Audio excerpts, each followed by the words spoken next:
Los arqueólogos anhelan un territorio inexplorado. Nada emociona más que nuevos descubrimientos de civilizaciones antiguas. Durante más de un siglo, Perú nos ha dado tesoro tras tesoro. Es un vasto territorio de extremos, desde la selva tropical hasta los desiertos de Atacama. Y en una de las regiones septentrionales más lejanas se encuentran los restos del reino más misterioso de Perú.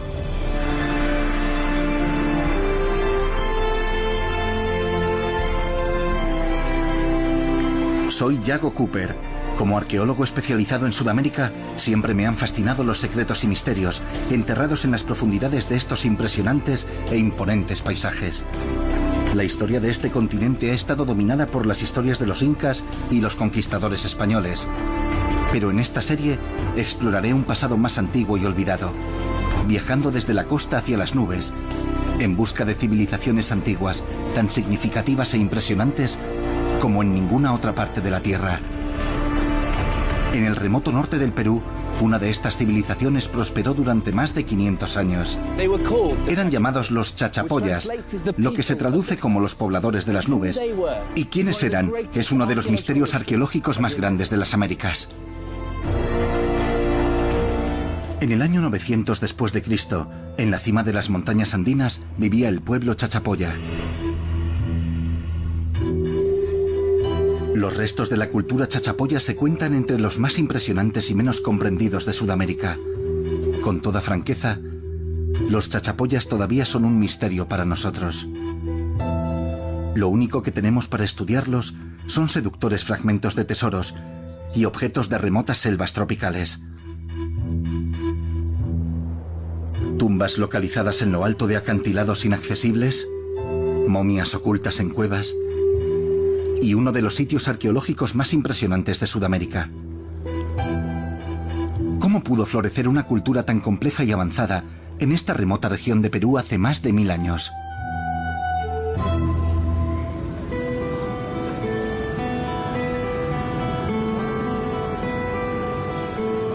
Antes de aventurarnos en las montañas, mi investigación sobre este pueblo enigmático comienza aquí, en la capital peruana, Lima. Ninguna de las culturas indígenas sudamericanas nos dejó registros escritos, por lo que los primeros relatos en papel son las crónicas de los conquistadores españoles.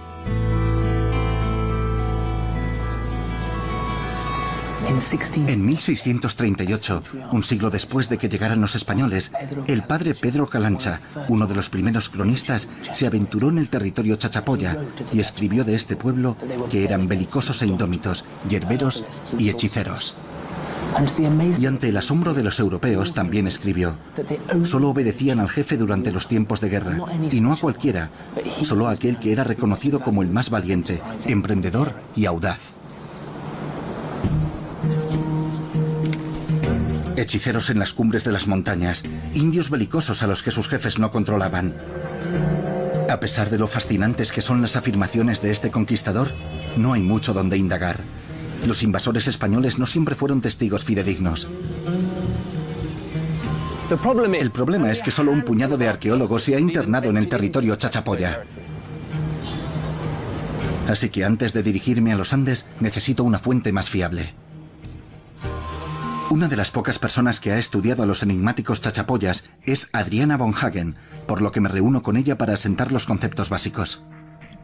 ¿Qué es lo que te atrajo a la región de los chachapoyas? ¿Qué te parece tan interesante de su cultura?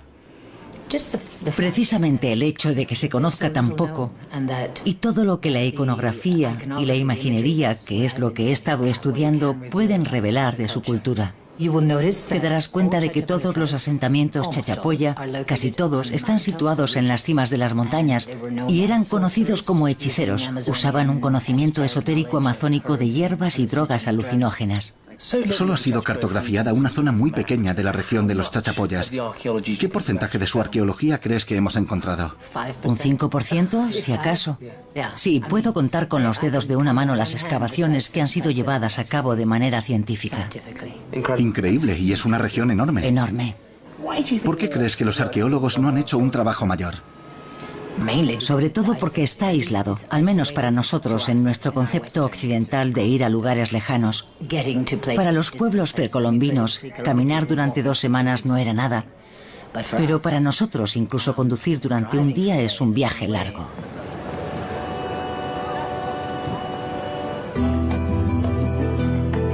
Perú tiene más o menos 5 veces el tamaño del Reino Unido. Los chachapoyas se encontraban en el norte y en la parte oriental de las montañas andinas, a lo largo de 24.600 kilómetros cuadrados de terreno accidentado. Tras un vuelo desde Lima y después de conducir 14 horas, por fin llego a lo que hasta la fecha se ha llamado la región Chachapoya. Y al ver por primera vez este épico paisaje, se me ocurre pensar que este no es un lugar óptimo para construir una civilización. Los primeros seres humanos cruzaron Alaska y entraron en Norteamérica hace más de 14.000 años. Durante los siguientes 1000 años viajaron hacia el sur, a lo largo de la costa del Pacífico y a través del interior del continente, para colonizar y poblar Sudamérica. La cultura chachapoya surgió alrededor del año 900 después de Cristo, y algunos arqueólogos creen que emigraron a estas desoladas cimas montañosas desde la región amazónica.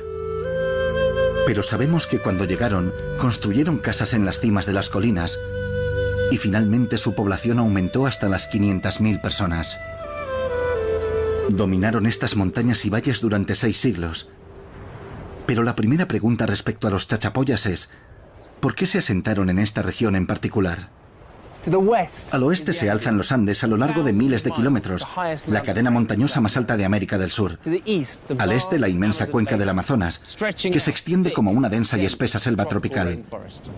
A nuestros ojos, la región Chachapoya parece estar rodeada de barreras. Parece estarlo.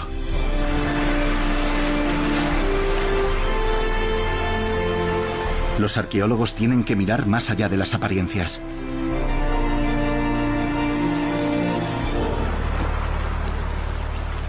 Este es el río Utcubamba, uno de los muchos que circulan a través de la región Chachapoya. Aunque algunos nacen solo a 240 kilómetros de la costa pacífica, giran con bravura hacia el este, desembocan en la cuenca amazónica y recorren 4.800 kilómetros hacia el Atlántico. Desde nuestra perspectiva, los ríos pueden parecer un obstáculo más que dificultaba la vida de aquella gente. Pero para ellos era más fácil desplazarse por el agua que a través de la selva o escalando montañas. Y parece ser que los primeros chachapoyas tenían balsas y canoas, por lo que el río adquiere un nuevo significado. Se convierte en una autopista que conecta los Andes con la cuenca amazónica. Los viajes que habrían llevado días a pie podrían ser completados en horas por el río. En los niveles inferiores hay indicios de la selva tropical y de las conexiones con la extensa cuenca amazónica, el lugar de mayor diversidad biológica del planeta.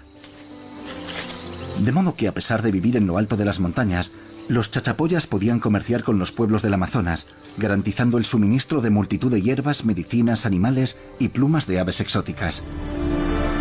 Los chachapoyas habían elegido un enclave ideal. Lo que puede parecer aislado, en realidad habría sido un centro para comerciar. Sus comunidades, enclavadas en las cimas de las montañas, habrían estado íntimamente conectadas con los pueblos cercanos al río.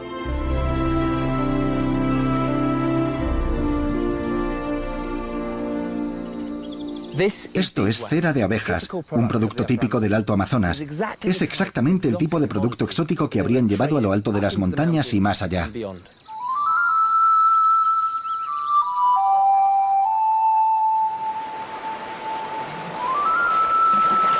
Así que sabemos una cosa con certeza de los chachapoyas, y es que mediante la utilización de los ríos, comerciaban con los pueblos de la cuenca amazónica aguas abajo. La mayoría de los productos comercializados que traían desde las regiones tropicales eran perecederos, pero algunos aún subsisten. En sus yacimientos se han encontrado espectaculares tocados adornados con plumas exóticas de loros de la selva amazónica. Se han hallado animales de las tierras bajas, momificados y preservados. Con un suministro tan rico en recursos tan cerca, parece que los chachapoyas prosperaron transportando los artículos tropicales al interior de los Andes. Estas transacciones sin duda enriquecieron el conocimiento chachapoya de la medicina, las hierbas, la caza y la mitología, pero esa no fue su única frontera. Los Andes es la cadena montañosa que va de norte a sur más larga del mundo. Las montañas parecen representar una barrera infranqueable entre el interior continental de Sudamérica y la costa del Pacífico.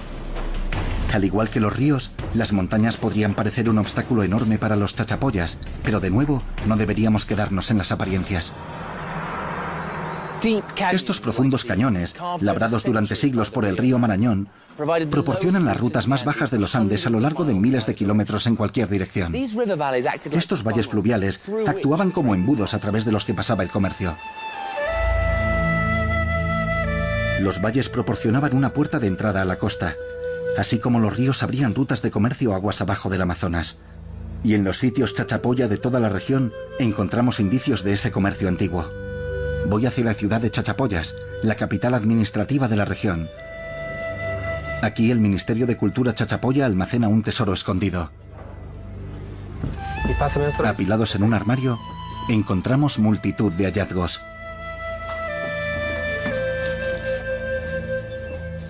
Vigilados por los restos momificados de una tumba chachapoya, me han permitido echarles un vistazo. Esto es una llama. Estas llamas eran muy importantes. Jugaban un papel primordial en la vida de los chachapoyas. Obviamente no había caballos en ningún lugar de América antes de que aparecieran los europeos, por lo que la llama no solo era valiosa por su carne y su lana, también se usaba como principal animal de carga. Aquí vemos una cuerda que da vueltas alrededor de su espalda y forma aquí un bulto en el lomo. Aunque en realidad se trata de una vasija, como se ve, parece que esta cuerda representa ese morral que lleva la llama en el lomo para cargar el producto hasta las tierras altas. Es preciosa. Esta concha se encontró en la tumba de un guerrero chachapoya de esta región.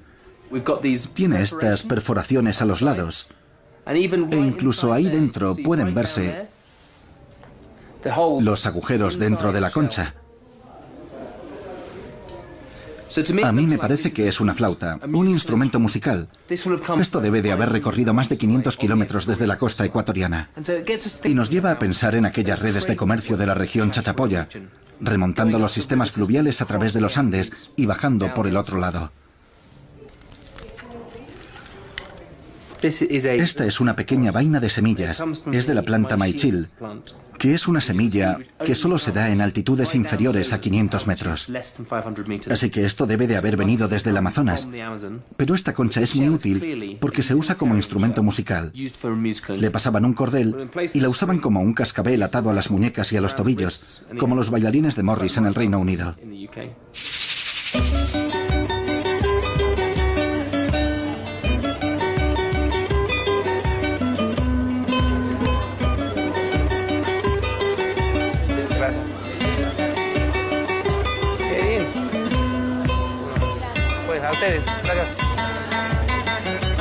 Pero las mercancías no son las únicas cosas que pasan por las rutas comerciales.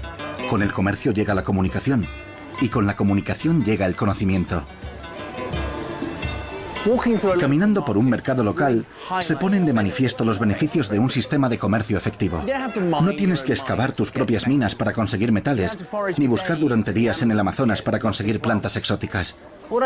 Lo más interesante es que con estas redes comerciales te expones a todo lo nuevo, a lo último en arte, tecnología, plantas medicinales y, lo más importante, nuevas ideas que pueden afectar a tu cultura.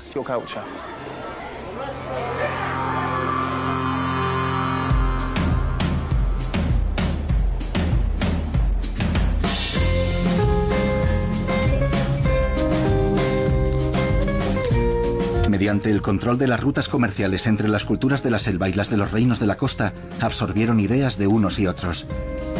Encontraron nuevas técnicas artísticas y tuvieron a su disposición recursos exóticos. Lo crean o no, los chachapoyas eran muy cosmopolitas.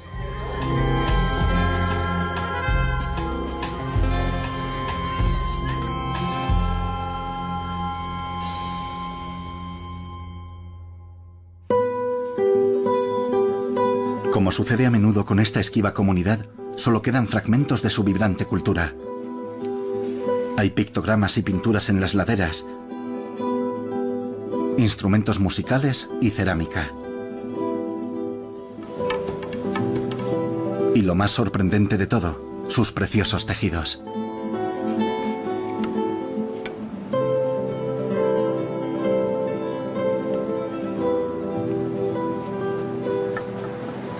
La región Chachapoya siempre ha sido famosa por el entramado de sus tejidos.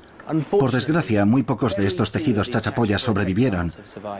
Pero los pocos que hay nos proporcionan esta hermosa visión de sus creencias y de su imaginería. Me encanta su trabajo. ¿Qué significa estas imágenes acá? ¿Es un humano? Es como yo. Ah, ¿es usted? ¡Ay, qué bien!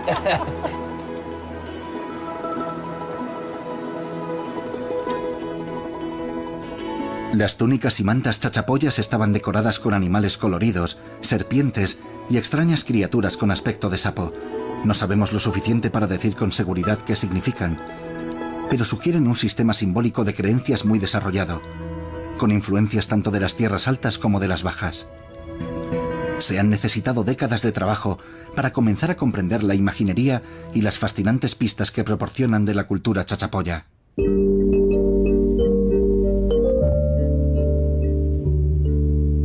Hay un objeto del periodo tardío encontrado en yacimientos chachapoya que encarnan la complejidad de su cultura. El quipu. El quipu es una especie de cordel encriptado con información codificada, que al parecer solo llevaban personas especiales conocidas como los guardianes del quipu, y que a menudo fueron enterrados junto a los muertos. Hay más de 600 de estos fascinantes objetos en el mundo, incluida esta impresionante colección del Museo de Leimebamba. Los quipus siguen siendo uno de los grandes misterios sin resolver de la arqueología moderna. Cuando la gente viene a un museo en América del Sur, se siente atraída sobre todo por los objetos de oro, esas piezas relucientes y brillantes. Pero la realidad es que, arrumbados en un rincón polvoriento, están estos trozos de cordel, los quipu. Los quipus son extraordinarios. En quechua, el lenguaje inca, quipu significa nudo. Se pensó inicialmente que estos objetos misteriosos eran alguna clase de ábaco sencillo sudamericano, pero investigaciones recientes sugieren que son muchísimo más sofisticados que eso. Si pensamos en nuestro propio lenguaje, tenemos 28 letras que nos dan 28 variables diferentes. Podemos hacer cualquier número de combinaciones de esas letras en una secuencia. Así que tomamos esa idea de buscar variables y diferentes formas en que pueda registrarse esa información y centramos la atención en el quipu. Hay un cordel principal y 3 cordeles que salen de él. Cada uno de ellos puede ser espaciado a diferentes distancias a lo largo del cordel principal. Cada uno de esos cordeles auxiliares puede tener una longitud distinta. Puede haber nudos diferentes en lugares distintos a lo largo de los cordeles auxiliares. Incluso los mismos nudos tienen formas distintas, desde nudos sencillos a dobles, y hasta 10 cordeles diferentes aparecen enrollados dentro del mismo nudo. Hay diferentes colores y diferentes dobleces. Te das cuenta de que hay muchas escalas distintas cuya información está guardada en ellos. Al principio se pensó que eran solo una serie de números. Lo que sabemos ahora es que lo que guardan estos quipus son leyendas, mitos, narraciones de la gente que los hizo. Si, como sospechamos, el quipu contiene narraciones, la importancia es enorme. Significa que los chachapoyas y los incas, que también usaban el quipu, tenían un sistema tridimensional para registrar historias. Oculta en los nudos podría estar la clave para abrir una serie innumerable de secretos. Nos queda mucho por entender de los quipus, pero por ahora solo podemos contemplarlos con asombro.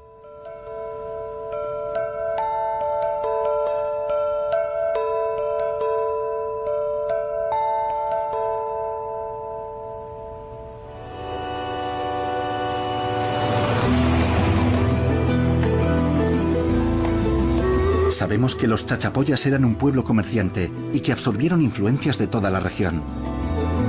Pero si sus medios de subsistencia dependían del río, ¿por qué se asentaron en las cimas de las montañas, que eran menos accesibles? Me reúno con Klaus Kosmeider, un arqueólogo alemán que ha pasado la mayor parte de su vida estudiando los orígenes de los chachapoyas. ¿Qué tiene de característico un complejo residencial de los chachapoyas? Los complejos residenciales están en la cima de las montañas, mientras que los centros ceremoniales están en las laderas. ¿Por qué crees que situaron estos asentamientos en la cima de las montañas? La razón principal es que los asentamientos están al nivel de los campos de cultivo. Cultivaban maíz y patatas, y lo hacían en altitudes elevadas. En los Andes, las diferentes altitudes proporcionan microclimas distintos, donde se desarrollan diferentes cultivos. Por lo tanto, los pobladores de las nubes construyeron sus impresionantes aldeas a una altitud óptima para cultivar. Los asentamientos pueden decirnos muchas cosas. La arquitectura y el diseño de las construcciones nos proporcionan una valiosa información acerca del modo en que vivían los chachapoyas. Es genial estar dentro de una de estas estructuras. ¿Qué es lo característico de la arquitectura chachapoya? Las estructuras chachapoyas son redondas y tienen una decoración en forma de frisos, en su mayoría haciendo zigzag. Ese es un motivo universal de los chachapoyas. Con solo mirar alrededor de esta estructura, veo estas ranuras para vigas en las paredes. ¿Qué nos dice eso? Es posible que las ranuras para vigas fueran para construir un segundo piso en esta casa. Tener varias plantas en una casa es muy poco usual en América del Sur. Para mí este es un gran edificio. Es una estructura grande para... Sí, esta estructura no es una estancia doméstica, es un centro de ceremonias. Por eso en el interior de las casas practicaban rituales y danzas. Es impresionante ver una construcción de 2 pisos de 600 años de antigüedad aquí en Sudamérica. Es casi inaudito.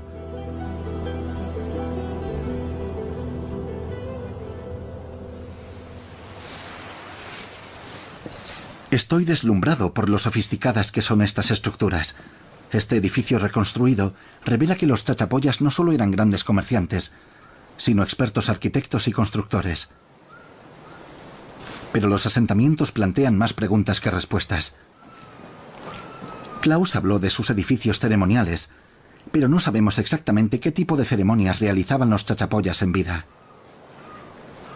Sí sabemos que tenían rituales relacionados con la muerte que pueden decirnos muchas cosas. Quiero ver los elaborados enterramientos de los chachapoyas, por lo que me voy a alejar de las rutas turísticas, más allá de la red de caminos, hasta donde yacen los restos de los pobladores de las nubes, intactos hasta la fecha.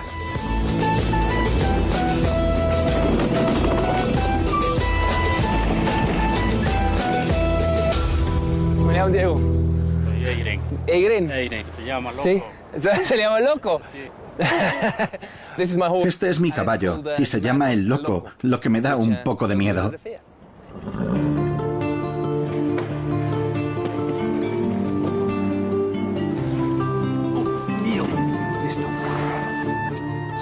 Tengo una hermosa silla de montar de tela y estribos hechos de neumáticos viejos. El Loco y yo estamos preparados para dirigirnos hacia el valle.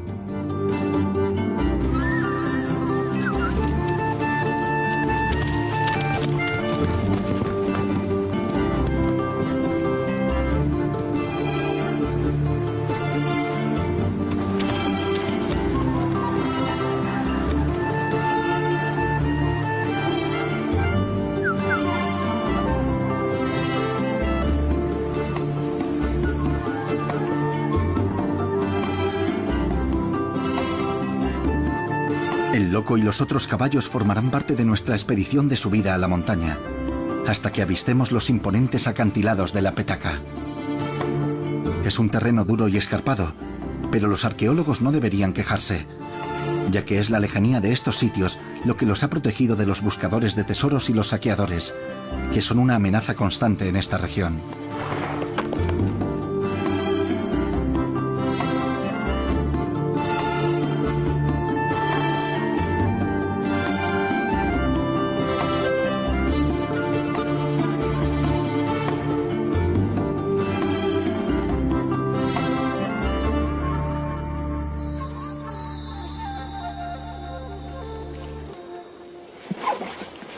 Hola, Máximo. Hola, Diego. ¿Cómo estás? ¿Todo bien? Muy bien. Bueno, me encantó. Bienvenido. Sí. Este lugar es una locura. Acabamos de bajar de la cima de la montaña y nos encontramos con Máximo, uno de los mejores montañeros de Perú. Y si necesito a Máximo, es porque he venido a ver por mí mismo las tumbas de los acantilados de los pobladores de las nubes. Estos enormes acantilados en el yacimiento de la Petaca son una verdadera necrópolis, una ciudad de los muertos chachapoya. Nunca pensé que estaría al borde de una montaña a punto de caerme y sintiéndome aterrorizado. Es una caída muy grande.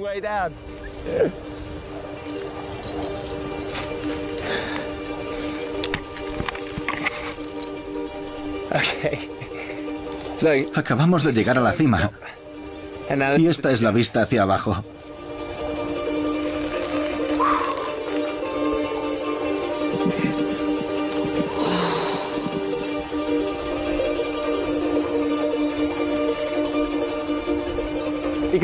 Sientes cómo la cuerda va arañando la roca caliza a medida que descendemos. Hay una caída vertical de 300 metros desde la cima hasta el fondo del acantilado. E incluso con escaladores expertos y con el equipamiento adecuado, da bastante miedo. Es asombroso que hace siglos los antiguos pobladores de las nubes no solo escalaran y bajaran por estos acantilados con sus muertos, sino que construyeran en ellos. Se pueden ver signos de muros chachapoya en esta pared de roca. Vinieron hasta aquí y construyeron estos muros en esta pared de roca vertical. Estos acantilados de piedra caliza están llenos de cuevas que los chachapoyas transformaron en cámaras funerarias. Y lo más extraordinario es que algunas de estas tumbas aún están aquí. Cómo llegaban los chachapoyas hasta aquí es completamente alucinante.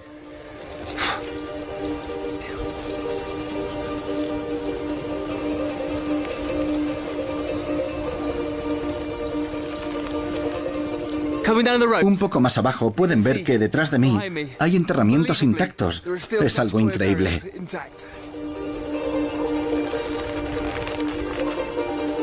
Los huesos de este pueblo antiguo se asoman por todo el acantilado junto a un ocasional nido de buitres.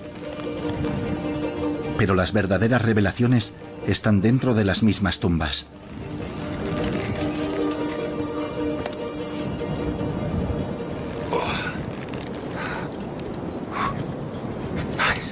Bien. Genial. Vaya, estamos dentro de una cueva. Es una pequeña cueva natural, pero justo aquí en los bordes se puede ver que los chachapoyas construyeron muros hacia arriba, expandiendo los lados de la cueva. Hay unos 100 metros hacia arriba. Y no puedo imaginar que haya habido mucha gente aquí desde que los chachapoyas estuvieron por última vez hace 500 años. Vaya, ha sido un buen paseo. Estas tumbas prácticamente inaccesibles son conocidas como chulpas, y es un verdadero privilegio estar dentro de una.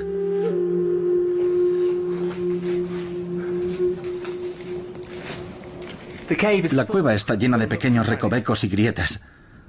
Voy a subir por este muro. Ahí arriba puedo ver una pequeña cornisa.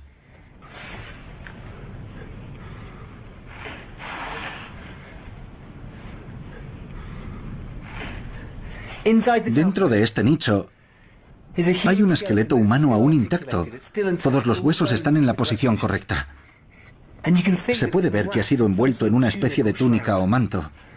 Esto es verdaderamente espectacular. Esta es una de las muchas cuevas que hay dentro de los acantilados en forma de panal de abeja en la Petaca. Y todos los restos parecen estar colocados de manera cuidadosa y ritual. Vamos a tener mucho cuidado aquí, porque hay huesos en el suelo. Si miramos por aquí, podemos ver algunos restos de difuntos chachapoyas. Nunca había visto nada parecido. La forma en la que están montados me hace pensar que pueden haberlos descarnado antes de traerlos aquí. Y el modo en el que han colocado los cráneos y los huesos largos es bastante particular. ¿Cómo los han ubicado contra esta roca? Deben de haber estado aquí por lo menos 500 años. Podemos ver un grupo completo de huesos largos. El cráneo, una articulación de rodilla. Es algo increíble ver todo esto aquí. Algunas de estas cuevas contienen una sola tumba. Otras albergan múltiples tumbas, posiblemente de familias. Y aquí se pueden ver algunos de los dientes de la mandíbula inferior. A juzgar por el desgaste, este es un anciano. Los dientes están muy desgastados. Es extraordinario que se consiga este nivel de conservación en estas cuevas. Solo cuando se ve el esfuerzo que ha requerido ubicar aquí estos restos, protegidos de los elementos, es cuando se comprende lo importante que debe de haber sido el cuidado de los muertos para los chachapollas. Hay algo muy inquietante en esta tumba. Claramente querían mantener este lugar vivo en su memoria. Venían aquí una y otra vez. Hay decenas de tumbas solo en esta cueva. El hecho de que haya estado abandonada y que seamos los primeros en visitarla después de tanto tiempo, creo que hay algo conmovedor en ello. Se podría pensar que colocar a los muertos en lugares inaccesibles, en lo alto de los acantilados, significaba dejarlos solos. Pero algunas de las rocas del interior están desgastadas, lo que sugiere repetidas visitas a estas cuevas. Encontrar arqueología como esta en su contexto es fundamental, porque si queremos entender lo que estaban haciendo los chachapollas, necesitamos verlo así, tal como lo dejaron. No voy a tocar ninguno de los huesos, quiero dejarlos aquí exactamente como están. Y luego, con suerte, vendrán los arqueólogos algún día y excavarán esta cueva de forma apropiada.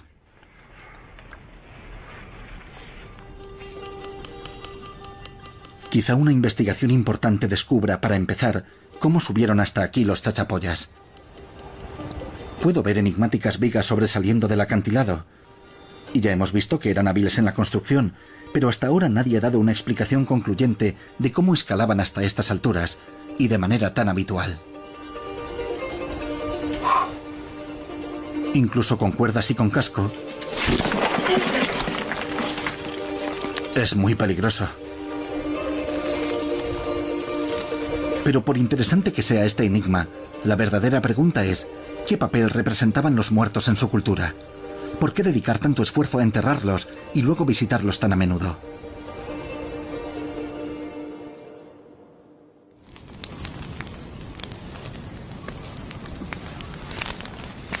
Encontrar una respuesta no es fácil, pero un tipo diferente de tumba proporciona otra pista, aunque contaminada por la historia reciente. Los sitios chachapollas son difíciles de encontrar, a menudo hay que subir a las colinas para hacerlo, pero se están volviendo cada vez más vulnerables. En 1996, cuando unos ganaderos iban con su ganado por un valle como este, vieron un árbol caído cerca del camino. Detrás del árbol había una pequeña apertura. Sintieron curiosidad y entraron. Allí había 200 momias chachapollas. Al yacimiento lo llamaron Laguna de los Cóndores.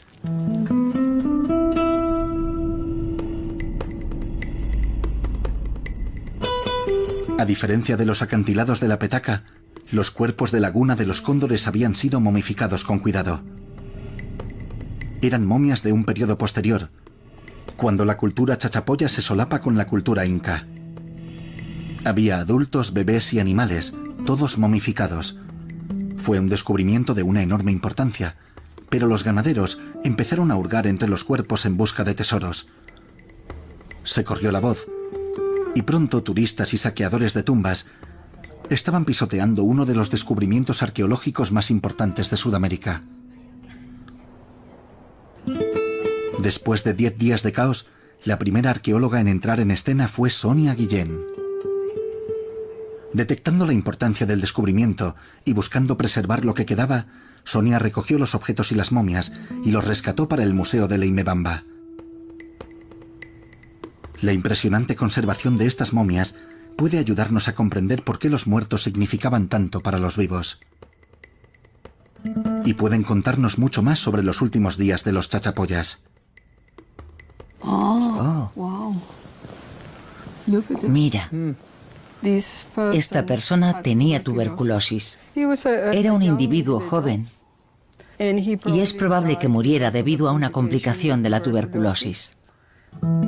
Hay más de 200 momias aquí, en una sala del museo cuya atmósfera está siempre controlada. Al analizarlas, Sonia y su equipo han llegado a comprender de un modo bastante aproximado cuáles eran las creencias de los chachapollas. Tienes que relacionar a un individuo con los últimos acontecimientos antes de que fuese llevado a su última morada. E individuo tras individuo llegas a comprender a toda una población. La mayoría de las momias no han sido estudiadas de forma científica. Hoy vamos a desenvolver esta momia por primera vez. Por las radiografías, Sonia sabe que el fardo contiene a un hombre joven que parece haber muerto de tuberculosis. Fue momificado y dejado en la cueva hace unos 500 años. Y desde entonces nadie lo había visto. Hasta ahora. Vamos allá. Me sorprende que cada vez que estudio a uno de estos individuos, siempre hay algo nuevo. Este es el primer individuo, el primero, en el que hemos encontrado el anillo de la oreja en su lugar. ¿Y de qué material estaba hecho? De madera. De modo que el lóbulo de la oreja lo habría rodeado. ¿Se trataba de un pendiente decorativo? Sí, hoy en día es una moda, ¿no? La arqueología forense es metódica y acumulativa. Cada hallazgo, cada detalle, incluso un pendiente, arroja un poco más de luz sobre los chachapoyas. Las manos levantadas rodeando la cara las han atado ahí deliberadamente 2 veces, por los dedos y por las muñecas. ¿Por qué crees que las colocaban así? Lamento si parezco demasiado simplista, pero creo que era el mejor lugar para colocarlas. Estaban tratando de hacer un fardo que pudieran trasladar a pie fácilmente de un lugar a otro. Aquí, como en los acantilados, a los muertos no les dejaban descansar en paz. Los arqueólogos creen que los vivos los atendían, los envolvían de nuevo, y puede que incluso los sacaran de las tumbas y los exhibieran. ¿Qué nos indica esto acerca de su actitud hacia los muertos? Viendo el esfuerzo que hicieron para crear estas momias, ¿trataban de mantener vivo su recuerdo y tener una especie de conexión entre los vivos y los muertos? Definitivamente. Porque en aquellos tiempos, ¿qué otra cosa podías hacer para mantener vivo su recuerdo? Era para mantener a los individuos cerca de ti y recordar también que tus derechos sobre un territorio eran derechos que estaban definidos por tus antepasados. Por eso es importante demostrarles a los otros que tus antepasados están aquí contigo, ayudándote a reclamar ese territorio como tuyo. El esfuerzo de momificarlos, de escalar acantilados imposibles con sus muertos, no era simplemente para recordar a aquellos que amaban. Era un ritual que ayudaba a los chachapoyas a enraizarse en su tierra. Al investigar estas momias todos estos años, ¿qué crees que has averiguado? Cuando te acercas a un fardo momificado, a una momia dentro de este contexto, no puedes evitar sentir emociones. Y eso te acerca a aquellos seres humanos. Esa es una de las cosas que quiero mostrar ante el público, para que no lo vean como un espectáculo monstruoso del que salgan atemorizados. Podrán entrar en contacto con adultos, jóvenes, niños y con el modo en que los trataba su sociedad, con respeto, con dolor, con ternura, con emociones que no puedes reconstruir, y ellos pueden conectar contigo. Las momias de Laguna de los Cóndores proporcionan una visión sorprendente de la actitud de los chachapoyas ante la vida y la muerte. La exhibición de los antepasados fallecidos parece deberse a razones de identidad y pertenencia. Pero su cultura funeraria va más allá. Además de la momificación, construyeron sarcófagos para exhibir a sus muertos. Y lo que estas estructuras ocultan es igual de importante que lo que muestran. El modo en que un pueblo entierra a sus muertos es una de las mejores formas de identificar jerarquías. Lo más interesante en los chachapoyas es que parecen ser igualitarios. Hay cientos de sarcófagos como este, con hombres, mujeres y niños enterrados en su interior. Es significativo que no haya lugares de enterramiento de élite ni tumbas reales. A diferencia de otras culturas antiguas, no hay representación de servidumbre ni de figuras de la realeza que deban ser adoradas. Por el contrario, Estos increíbles chachapoyas representaron a individuos diferentes de una manera igualitaria. He excavado tumbas en muchos lugares de todo el mundo, pero nunca he visto un tipo de enterramiento como este. Los chachapoyas construyeron estos sarcófagos con formas antropomórficas, colocaban piedras alrededor de un círculo y las unían con una matriz de arcilla y paja. Lo que más me gusta es lo estandarizados que son. Las caras tienen una nariz característica, el rostro es plano. Pero cada uno, a pesar de eso, fue fabricado de manera individual. Aquí podemos ver algo de la decoración. Tienen un patrón decorativo elaborado con una pasta de óxido de hierro que le da ese color rojo. Me gustan porque tienen estas bandas decorativas que representan a ese miembro de la familia de una manera personalizada.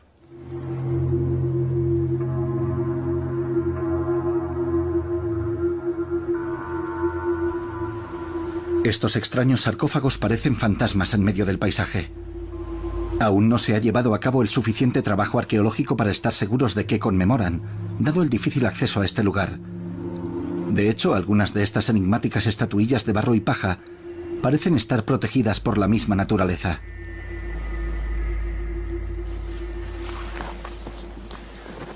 Justo ahí hay 9 sarcófagos chachapoya. Me gustaría verlos más de cerca, pero el de la derecha tiene dentro un nido de abejas asesinas. Las abejas han matado a varias personas aquí en los últimos años, así que de ninguna manera me voy a acercar más.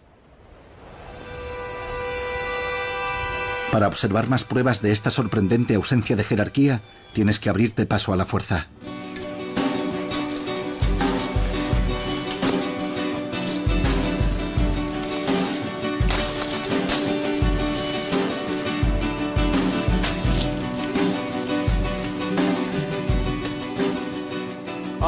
Los sitios arqueológicos siempre están cubiertos de plantas que te arañan y te pinchan.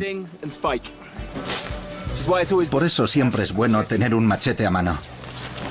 Es muy divertido.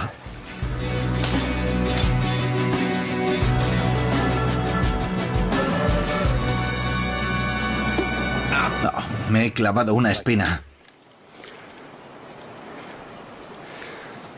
2 espinas.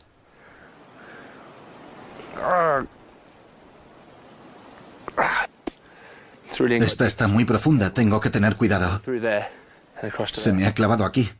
Necesito a alguien con unas pinzas. Oh, duele. Me estoy quedando sin la punta de la que poder tirar. Me duele. Vale, a la de 3, tira hacia afuera. 1, 2, 3. Genial. Y aquí está nuestra amiguita. Ahora me toca vengarme.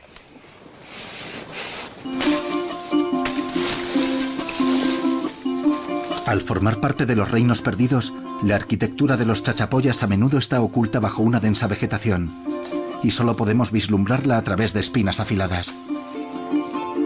Pero vale la pena acceder a ella a través de las colinas para reunirme con Peter Lerche. Originario de Alemania, Peter es un antropólogo que ha vivido en esta región durante 32 años. Nadie conoce al pueblo chachapoya como Peter, su pasado y su presente. De hecho, se considera peruano. Incluso llegó a ser alcalde del pueblo de los chachapoyas y consiguió acercarme a uno de los muchos asentamientos chachapoya perdidos. ¿Cómo se llama este asentamiento? Este asentamiento es Yalape. ¿Yalape? Yalape, el centro de la población chachapoya. ¿Y qué es esto que vemos aquí? Esto es un centro ceremonial de Yalape. Una pared de 6 metros de altura, justo en la cima del risco que puede verse a kilómetros de distancia. Toda una declaración de principios. Es una manifestación de tipo ideológico. Aquí estoy. Demuestran que no se esconden. ¿Y esto de aquí? ¿Qué son estos frisos en particular? Este es un friso en zigzag y simboliza a una serpiente. ¿Y el símbolo de ahí arriba? ¿Cuál crees que es el valor de ese símbolo romboidal? La forma romboidal es el ojo del jaguar. No es una cultura amazónica ni es una cultura andina, es una mezcla de ambos mundos. En su momento álgido, en el territorio chachapoya vivían más de 500.000 de personas, más que hoy en día. Y todo apunta a que los pobladores de las nubes no solo tenían su propio simbolismo y su ideología, sino que evolucionaron de un modo totalmente distinto al de cualquier modelo europeo. No tenemos ninguna manifestación de poder en su arquitectura. No hay arquitectura de poder. Normalmente los seres humanos mostramos nuestro poder con palacios. Y aquí todas las construcciones muestran las mismas estructuras circulares. ¿Y esto desafía la interpretación arqueológica de algunas de las grandes construcciones? Porque cuando la gente piensa en una cultura compartida por 500.000 de personas, lo primero es asociarla con una jerarquía, con una élite, pero aquí no encontramos nada de eso. A nivel arqueológico o arquitectónico no hay evidencias. En ciertos avances tecnológicos que observamos en lugares como este y en su organización del trabajo, es donde podemos apreciar cómo la gente debía de unirse para trabajar, como un colectivo, y no bajo la autoridad de un líder. Era por necesidad. Sabían que necesitaban muros de contención, terrazas agrícolas, de modo que tenían que mantenerse unidos y trabajar juntos. Debo admitir que me estoy enamorando de los chachapoyas. Hasta ahora, las pruebas nos señalan su pericia arquitectónica, su cultura igualitaria y una devoción sincera hacia sus muertos. La mayor parte de la arqueología de todo el mundo enfatiza el lado más brutal de la conducta humana. Batallas, armas, sacrificios. Pero los chachapoyas desafían ese supuesto de que todas las sociedades humanas evolucionan del mismo modo. Pero no nos engañemos, esto no era el jardín del Edén sudamericano. Era un lugar difícil para vivir, y los chachapoyas a menudo peleaban entre ellos. Pero no había una jerarquía rígida, compartían ideas. En estas laderas montañosas surgió una sociedad que era a la vez compleja y culta, con su arte y arquitectura propios, sus propias creencias y valores. Durante 600 años, la sociedad prosperó en estas tierras y enriqueció su conocimiento gracias al comercio. A medida que la civilización chachapoya se desarrollaba, no dejaba de crecer e innovar, hasta el punto de llegar a dominar el paisaje a miles de kilómetros a la redonda. Construyeron casas redondas sobre las cimas de las montañas y tumbas en las paredes de los acantilados. Y aquí, en el centro del territorio chachapoya, construyeron su obra maestra. La idea de que solo eran mercaderes pasivos es rechazada cuando llegas al yacimiento chachapoya más famoso de los Andes. Cubriendo 61.000 metros cuadrados y a 3.000 metros sobre el nivel del mar, nos encontramos en Cuelap.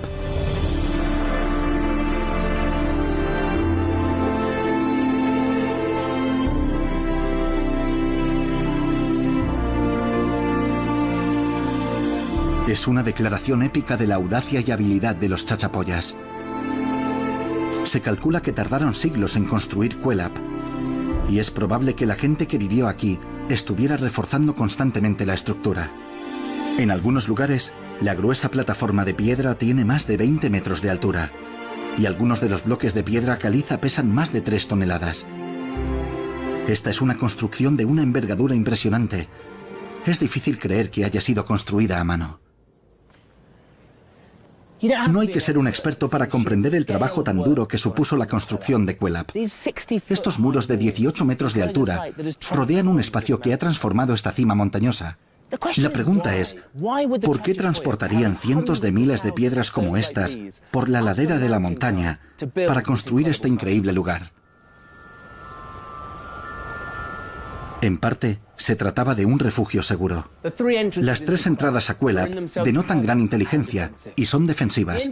Inicialmente parecen abiertas y acogedoras, pero cualquier enemigo que avanzara a través de ellas descubriría rápidamente que los muros se estrechan hasta que solo queda espacio para que pase un solo guerrero. Y así, si los chachapoyas querían defenderse de un ejército invasor, los arquitectos que diseñaron esta antigua fortaleza facilitaron que pudieran expulsarlos uno a uno. Como ocurre con tanta arqueología chachapoya, de Cuelap se ha hecho una investigación muy reducida, y documentar esta impresionante ciudadela antigua llevaría años. La magnitud de la escala de este lugar es increíble. Hay más de 400 construcciones de piedra ocultas bajo la maleza. Me reúno con Alfredo Narváez, el arqueólogo que ha estudiado el sitio durante años. ¿De cuándo han llegado la gente acá? ¿Cuándo es el principio del sitio?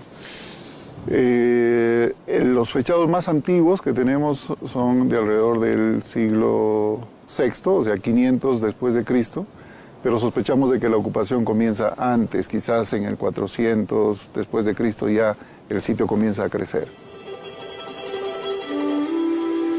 Alfredo cree que el sitio fue ocupado durante más de 1000 años, aunque no está claro si los primeros habitantes fueron los chachapoyas u otra cultura anterior. Cuélap es 500 años más antigua que la famosa Machu Picchu, y en ambas su construcción y su propósito son un enigma. A primera vista, sin duda, la estructura parece defensiva. Es increíble el sitio aquí de Cuélap. Para usted, ¿piensas que es una fortaleza? Aunque muchas personas piensan de que es una fortaleza por la dimensión de sus murallas, por el control de los accesos, pero de acuerdo a nuestras excavaciones, nuestras investigaciones, es muy difícil defender el monumento desde esta gran muralla porque, en primer lugar, casi todas las estructuras están sobre la muralla. O sea, no crea un espacio que permita desde arriba defender el sitio. Es imposible. Hay secretos encerrados en las paredes que sugieren que el sitio tuvo mucho más significado que el de una simple fortaleza. Yo creo que este es un centro sagrado por excelencia. Cuando las comunidades que vienen de fuera a construir llegan al lugar, no solamente vienen con ofrendas, con comida, con mucha bebida y hacen mucha fiesta para construir, sino que también traen parte de los huesos de sus ancestros. Y los deben haber traído en bolsas, en tejidos, y luego colocados en diferentes lugares. Este monumento es, en realidad, un inmenso cementerio. La gran muralla externa está completamente llena de entierros secundarios. En la actualidad, Cuélap parece estar muy lejos de cualquier lugar, en lo alto de la montaña, rodeada por un paisaje hermoso pero vacío. Pero los arqueólogos calculan que hace más de 1000 años, hasta 3000 personas llegaron a apiñarse en esta impresionante ciudadela en la cima de la montaña. Lejos de estar en la periferia, Cuélap y los chachapoyas que vivían aquí estaban en el centro del mundo antiguo.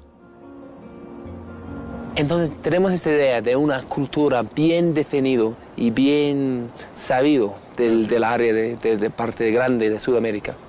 Es una de las culturas más importantes de esta región, en la Amazonía, en los Andes nororientales, que dieron como consecuencia uno de los monumentos arqueológicos, arquitectónicos, más espectaculares de toda América.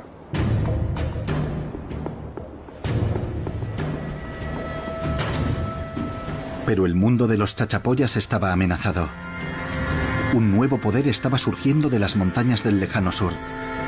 Hoy es un imán para los turistas, pero desde el año 1430, Machu Picchu y la cercana capital, Cuzco, fueron el hogar de la realeza inca, que se propuso conquistar el norte de Perú. Lo que fueron los romanos para Europa, lo fueron los incas para América del Sur.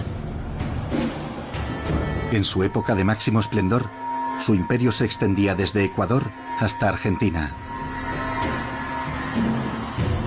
Hacia el año 1470, los incas alcanzaron las laderas orientales de los Andes, la tierra de los pobladores de las nubes. Abrieron caminos como este para sus conquistas y construyeron fuertes a lo largo de sus tierras. El poderoso imperio inca envió un emisario a los chachapoyas para pedirles que se sometieran o se enfrentarían a una guerra.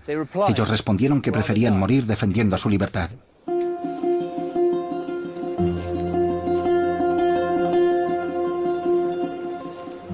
Por encima de todo, los incas codiciaban las valiosas rutas de comercio de los chachapoyas. El acceso a la Amazonia lo era todo. Pero la infantería de los incas tuvo problemas para reprimir al pueblo chachapoya. Se rebelaron y tuvieron que reconquistarlos 2 veces. Los chachapoyas pagaron un alto precio por su resistencia. El imperio inca tenía una política llamada mitma. Un pueblo conquistado era dispersado muy lejos, desplazado por la fuerza de su territorio de origen a las zonas más remotas del imperio inca. El pueblo chachapoya fue esparcido y dividido, enviado a lo que ahora es Ecuador y a las orillas del lago Titicaca, donde en la actualidad hay un pueblo llamado Chachapoyas.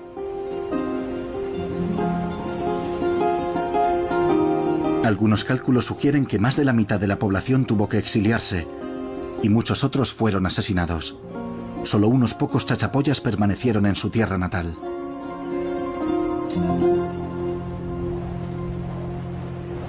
Sabemos que este pueblo cuidaba a sus muertos de manera ritual. Sin embargo, hace solo unos años aquí en Cuelap se desenterraron 200 esqueletos hallados donde habían caído. No había evidencias de ninguna ceremonia de enterramiento como hemos visto en otras partes, lo que apunta a un final violento. Los esqueletos eran de todas las edades y de ambos sexos, y fueron encontrados al lado de utensilios y herramientas de uso diario, lo que sugiere que podría haber sido más una masacre que una batalla. Parece probable que los 200 esqueletos fueran de los últimos chachapoyas en Cuelap.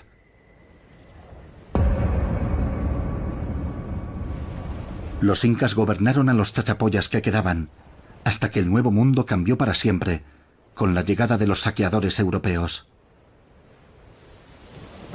Cuando los españoles llegaron a esta parte de Perú, en el año 1535, aprovecharon el resentimiento de los chachapoyas contra sus opresores incas y los persuadieron para que se unieran a ellos para luchar en su contra.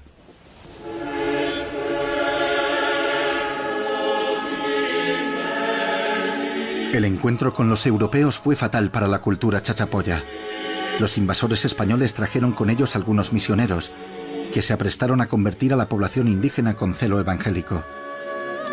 Y también trajeron la viruela, el sarampión y la difteria, que asolaron a los chachapoyas en los años que siguieron. Solo 2 siglos después de la llegada de los españoles, el 90% de los chachapoyas supervivientes había perecido. El reino de los pobladores de las nubes solo contenía nubes.